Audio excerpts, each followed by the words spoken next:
Germany's AI robots and spy cockroaches, the new age of warfare revealed. Germany is reshaping the future of warfare with a bold fusion of artificial intelligence, robotics, and strategic policy shifts. At the heart of this transformation lies a dramatic shift in Europe's defense landscape, where once cautious nations are now embracing high-risk innovation to secure their national interests. But here's where it gets controversial.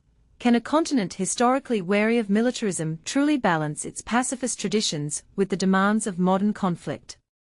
Let's break down the key players, challenges, and turning points driving this seismic change. In recent years, Germany has emerged as a powerhouse in Europe's defense startup scene. Two of the three most valuable defense unicorns, startups valued at over $1 billion, are German, with Helsing leading the charge.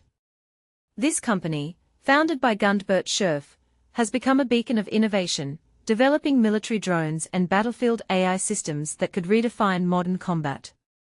Yet, the path to success wasn't easy. Scherf recalls how Russia's invasion of Ukraine forced a complete re-evaluation of Germany's defense strategy, pushing the country to invest heavily in technology that once seemed out of reach. The government's newfound enthusiasm for defense startups is evident in its efforts to streamline procurement processes.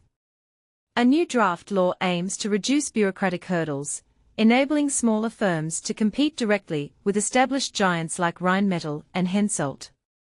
This shift reflects a broader trend.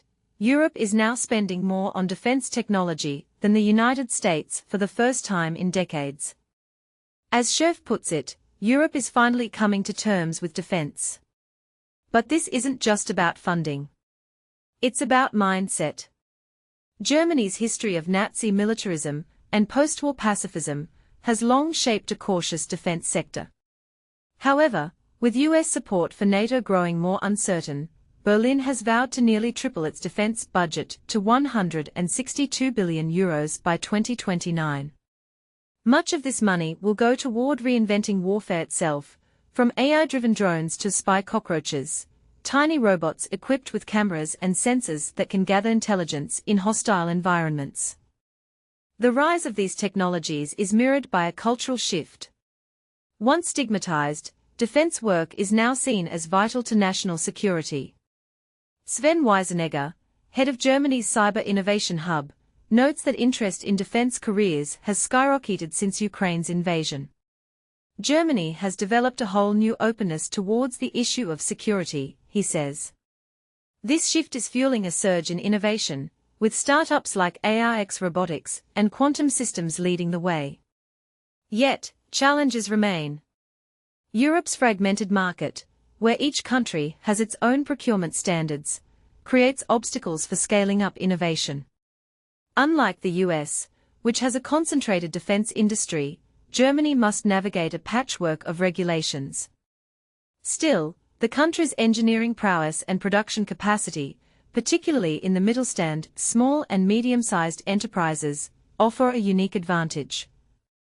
Startups can leverage this infrastructure to develop scalable solutions, from loitering munitions to autonomous systems. The story of Germany's defense revival also echoes a deeper historical pattern. In the early 20th century, German scientists pioneered military technologies that became global standards. Today, the same spirit of innovation is driving a new wave of defense tech. But this time, the goal isn't just to build weapons, it's to build resilience. As Marcus Federal of Tholis Capital argues, a strong defense industrial base means a strong economy and innovation on steroids. And this is the part most people miss. The real battle isn't just about technology. It's about redefining what it means to be secure in an increasingly unpredictable world. Should Europe rely more on its own innovation or partner with the US? Can a country with a history of peacebuilding truly embrace the realities of modern warfare? These questions aren't just academic, they are shaping the future of global security. What's your take?